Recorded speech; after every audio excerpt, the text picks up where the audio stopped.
Olá, turmas 2003, 2001, mais uma aula aí. Hoje a gente vai começar o capítulo 12, tá? Que fala sobre geometria métrica, poliedros. Na página 108 do livro de vocês, aí tem objetivos, termos e conceitos. A gente já conhece definição de ângulos, retas coplanares, reversas, tá? Isso aí é só uma introdução, tá? Hoje são vários vídeos. Ó, uma montanha tem sua base em um plano horizontal, alfa. Está aqui, horizontal, então deitado.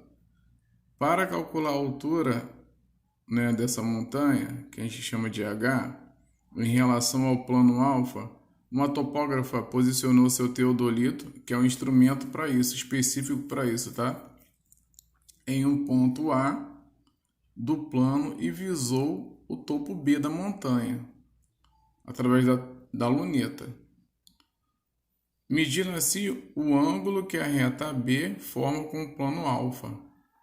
A partir dessa medida, a distância entre o ponto A e a reta vertical que passa pelo ponto B acabou determinando a altura. Na segunda situação, ó, segundo os padrões estabelecidos pela Associação Brasileira de Normas Técnicas, a medida máxima do ângulo entre o plano do telhado e o plano horizontal é 19,8 graus, quando as telhas forem de cerâmica. Então, ó, olha como é que elas estão todas alinhadinhas, tá? Note que a situação 1 trabalha o conceito de ângulo entre reta e plano, no caso da montanha. E a segunda, né, o conceito de ângulo entre dois planos. Mas como podemos definir esse tipo de ângulo? Fundamento para essas definições é o conceito de ângulo entre duas retas, como é mostrado a seguir. Então hoje a gente vai começar a ter cálculos, que é a parte que eu mais gosto. Espero que vocês gostem também. Página 609. A gente vai começar com teoria, depois a gente vai para a prática, tá bom? Deixa eu só colocar aqui. Então, ó, ângulos entre reta e plano, tá? Ó, ângulos entre reta e a região plana. Então, a reta R, ó, a reta R é uma reta secante que tem um ponto aqui, ó, a um plano alfa e não perpendicular a alfa. R' é o que? Projeção ortogonal. Os ângulos formados pela reta R são ângulos retos. Ângulos retos correspondem a quantos graus? Todo mundo se lembra? 90. A reta R forma com alfa dois ângulos opostos pelo vértice. Vértice é o ponto de ligação, né? E dois ângulos obtusos. Ângulo obtuso, a gente já estudou ângulo reto, agudo e obtuso, né? Obtuso é maior que 90 graus, o reto é igual a 90 e o agudo é menor que 90 graus. Não está escrito aí, mas vocês vão acabar lembrando dessas situações aí.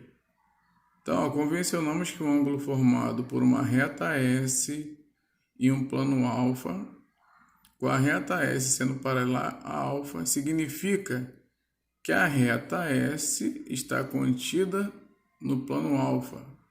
É um ângulo nulo, que é igual a zero.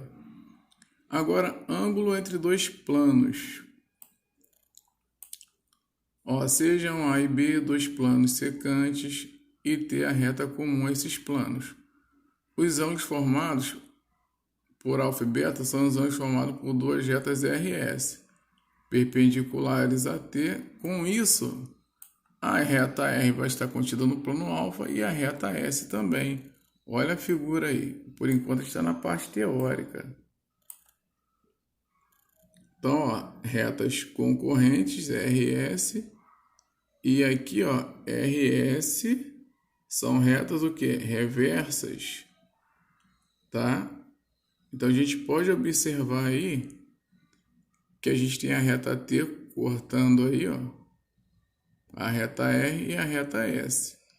Vocês podem observar que a reta R, né, ela está contida no plano alfa e a reta S está contida no plano beta. E essas duas retas elas estão na forma que horizontal. A AT é inclinada, a R também. Então, os planos alfa e beta formam dois pares de ângulos opostos pelo vértice. Tá? Então, com isso, o ângulo vai ser nulo. Agora, nós vamos ver os exercícios resolvidos para ficar melhor. Que aí tem cálculo. Show! Primeiro exercício resolvido da página 610. Uma reta R é secante a um plano alfa em um ponto A. Um segmento de reta AB contido em R, na reta R, mede 8 centímetros. E a projeção ortogonal desse segmento sobre alfa mede 4 raiz de 3. Então, é a base. Calcular a medida de um ângulo agudo formado pela reta R pelo plano alfa. Traduzindo, vocês podem perceber, de acordo com o enunciado, que a gente acabou formando um triângulo retângulo. Professor, mas o que tem a ver isso? A gente vai precisar relembrar de seno, cosseno e tangente. Qual é a fórmula do seno? É o cateto oposto dividido pela hipotenusa, não é? Cosseno é o adjacente dividido pela hipotenusa e a tangente é o cateto oposto dividido pelo cateto adjacente. Nessa situação aí, ele está pedindo para calcular a medida do ângulo agudo. O ângulo agudo é essa curvinha aqui que vocês sabem, ó.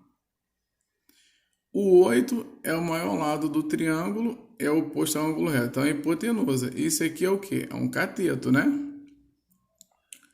Só que o cateto ele está próximo ao ângulo. Então, ó, se ele está próximo ao ângulo, é o cateto adjacente.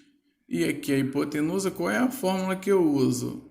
O cateto adjacente dividido pela hipotenusa. É o seno, cosseno ou a tangente que eu acabei de falar. É o cosseno. Então, ó, o cateto adjacente 4 raiz de 3 e a hipotenusa 8. Simplificando 4 e 8 por 4, em cima fica a raiz de 3 e embaixo fica 2. Quando a gente representa a raiz de 3 sobre 2 no cosseno, aquela tabela de 30, 45 e 60, raiz de 3 sobre 2 representa um ângulo de 30 graus. Tá? Então, a gente precisa fazer o desenho. Tá? Ó, uma reta R é secante a um plano alfa. A gente fechando a figura toda, a gente forma o triângulo. Agora o exercício resolvido 2, para nós finalizarmos o primeiro vídeo. Ainda tem mais. Dois planos alfa e beta, ó, alfa e beta são secantes e a reta R comum a eles. Dois pontos distintos, ou seja, A e B diferentes. Vocês podem ver que tudo vai formar triângulos. São tais que o B pertence à reta R e o A pertence ao plano alfa. AB é perpendicular a R, que esse T é de cabeça para baixo. Ele diz que a distância do ponto A até o B são 8 centímetros. E a projeção ortogonal, a projeção não é a base, como eu expliquei no primeiro exemplo, são 4 centímetros.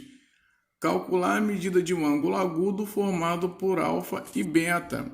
Formou um triângulo novamente. Então, ó, de A até B, ele falou que era 8, ele quer saber o ângulo agudo. A projeção ortogonal é sempre na base, né? Então, como é que a gente faz essa situação aí? O 8 continua sendo hipotenusa e o 4 continua sendo o cateto adjacente. Então, o cateto adjacente dividido pela hipotenusa é seno, cosseno, tangente, é o cosseno. Então, vai ficar o cosseno de x, que x é o que ele quer saber, que é a representação do ângulo. Então, vai ficar 4 sobre 8. Simplificando por 4, dá meio. Então, ó, quando o resultado dá meio na tabela trigonométrica de 30, 45 e 60, é o cosseno de 60 graus. Então, concluímos que um ângulo agudo formado por alfa e beta mede 60 graus. Tá bom? Daqui a pouco eu vou para o vídeo 2.